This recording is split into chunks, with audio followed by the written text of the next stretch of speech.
অষ্টম শ্রেণীর সুপ্রিয় শিক্ষার্থীবৃন্দ, তোমাদের ইসলাম শিক্ষার চূড়ান্ত সাজেশন নিয়ে উপস্থিত হলাম। তো তোমরা চূড়ান্ত সাজেশনটি দেখে নাও। ইসলামের বিধিবিধানের আলোকে প্রাকৃতিক দুর্যোগের সময় করণীয় সংক্রান্ত নির্দেশনা তৈরি করতে হবে। তোমার চারপাশে পরিবেশ প্রায়শই বিভিন্ন ধরনের প্রাকৃতিক দুর্যোগ দেখতে পাও।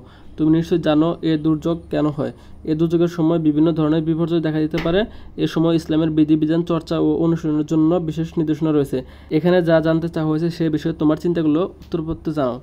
কাজ 1, প্রাকৃতিক পর্যবেক্ষণ ও অভিজ্ঞতা বিনিময়। তোমার চারপাশের এলাকায় প্রাকৃতিক বা সামাজিক পরিবেশে কী কী বিরূপ চিত্র দেখতে পাও তা করে দেখো। এবার তোমার দুজন বন্ধুর কাছ থেকে শুনে নাও তারা চিন্তা করে প্রাকৃতিক বা সামাজিক কী কী বিরূপ চিত্র খুঁজে পেল। আলোচনা করে বিষয়ে তাদের ভাবনা জেনে নিয়ে ছকে লেখো। তোমার দুর্যোগের সময় কী ধরনের ইসলামের বিধিবিধান চর্চা বা অনুসরণ করে থাকো আলোচনা করে তা লেখো।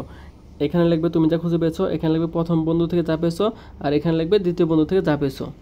কাজ 2, সমস্যা খুঁজে বের করি। তোমার বন্ধুদের চিহ্নিত প্রাকৃতিক দুর্যোগ সময়ের ফলে কী কী সমস্যার সম্মুখীন হতে হয় বলে তুমি মনে করো। এসব প্রাকৃতিক বা সামাজিক দুর্যোগ থেকে তুমি ইসলামের দৃষ্টিতে কী শিক্ষা খুঁজে পাও তা উল্লেখ করো। কাজ 3, সমস্যা সমাধানের ইসলামের নির্দেশনার আলোকে করণীয় নির্ধারণ।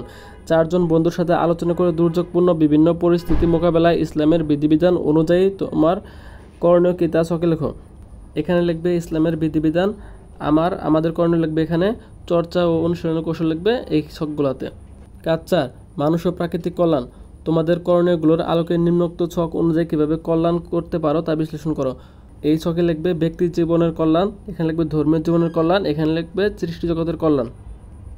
কাজ 5, প্রতিবেদন লিখি। উপরের কাজগুলো মানুষ কোন বিশ্বাস থেকে করবে ইসলামের বিধিবিধান ও নির্দেশনার আলোকে একটি প্রতিবেদন তৈরি করো।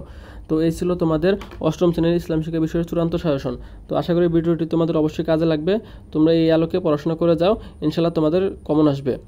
তো তোমরা যারা চ্যানেলটি এখনও সাবস্ক্রাইব করোনি তারা সাবস্ক্রাইব করে নাও এবং তোমার বন্ধুদের সাথে শেয়ার করো।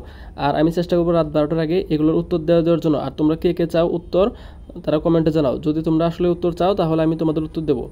তাহলে অবশ্যই কিন্তু কমেন্টে জানাবে কে কে তোমরা উত্তর চাও।